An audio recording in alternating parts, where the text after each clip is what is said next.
एक बात तो तय है, जिस तरीके से विपक्ष लामबंद हुआ है, एकजुट हुआ है इमरान खान के खिलाफ, ऐसा लगता है कि आपने अपने सारे मतभेद भुलाकर, पुराने सारे गिले शिकवे भुलाकर बस एक बात तय कर ली है कि इमरान खान जाए यहां से।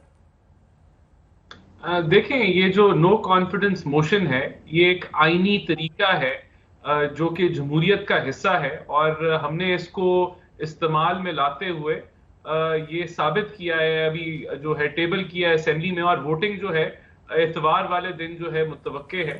लेकिन ये इस आईनी रस्ते के जरिए हमने जो पीटीआई के अपने कोई 24-25 मेंबर थे नेशनल असेंबली के, वो हमारी तरफ आ गए हैं, और फिर जो इनके कोalition पार्टनर्स थे, जिसके अंदर MQM एक मेजर कोalition पार्टनर थी, फिर BAP पार्टी थी, तो वो भी हमारी तरफ आ गए हैं। तो जो कोalition पार्टनर राणा साहब, कल रात में ऐसा क्या हो गया कि अचानक MQM भी शिफ्ट हो गई?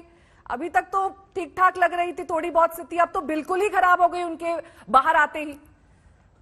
देखिए, MQM जो है वो ऑपोजिशन के साथ है, और वो ऑपोजिशन को सपोर्ट कर रही है इस हुकूमत के खिलाफ। और उसकी वजह यह है कि देखें, जो पिछले कुछ अरसे में जिमनी इलेक्शन हुए, बाई इलेक्शन हुए पूरे पाकिस्तान में, उसमें पीटीआई को बहुत बुरी शिकस्त हुई। फिर लोकल बॉडीज इलेक्शन जो KPK में हुए, वहां भी ये बुरे तरीके से हार गए। अब अगले 1.25 साल के अंदर जो है नए इलेक्शन आने हैं, तो इनके कोalition पार्टनर्स को पता है कि अब अगर हम हुकूमत के साथ रहे तो ये जो अवाम को जो है वो कभी भी इनको वोट नहीं देगी। तो ये देखते हुए मैं समझता हूं कि नो कॉन्फिडेंस मोशन के लाया गया वो कामयाब हो रहा है, क्योंकि मुल्क की जो मईशती हालत है, जो महंगाई का सिलसिला है, उससे हम समझते हैं कि उसकी वजह मिस गवर्नेंस है। और जब हम आगे बढ़े, ऑपोजिशन आगे बढ़ी, तो हमारा काफिला बढ़ता रहा, और पीटीआई के मेंबर्स भी, अब हम समझते हैं कि हमारे पास तकरीबन 200 नेशनल असेंबली के मेंबर्स की हमायत है, और ये पब्लिकली आके ज्यादातर इनमें से 200 ये औपचारिक आंकड़ा आप दे रहे हैं या फिर ये आपका एस्टिमेशन है, क्या माने इसे?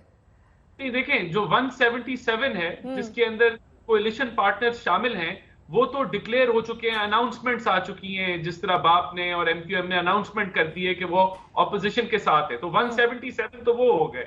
इसके ऊपर 2 दर्जन ऐसे लोग हैं जो अपनी पीटीआई के ही मेंबर्स हैं, तो वो भी तैयार हैं। 177 तो डिक्लेयर्ड हो गया, और 24 ऐसे। उमर अल्ताफ साहब अभी हमारे साथ जुड़े हुए हैं, वो कुछ कहना चाह रहे हैं। उमर जी,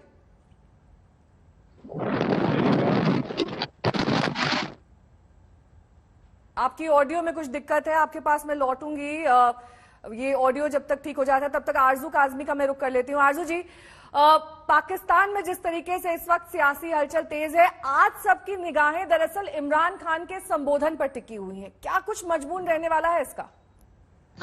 देखिए, ये बात उन्होंने कल भी करनी थी, कल भी यही कहा गया था कि वो लोगों से बात करेंगे, खिताब करेंगे, लेकिन नहीं हुआ उनका। और लोगों को कोई खास उम्मीद नहीं है, क्योंकि जो 27 मार्च को उनकी पॉलिटिकल रैली थी इस्लामाबाद में, जहां पे मैं मौजूद हूं, तब भी उन्होंने कहा था वो कोई सरप्राइज देंगे और बड़ी इंपॉर्टेंट जो है वो रैली है और उसमें बात होगी, लेकिन उसमें हमने कुछ नहीं सुना, कोई नई बात नहीं थी।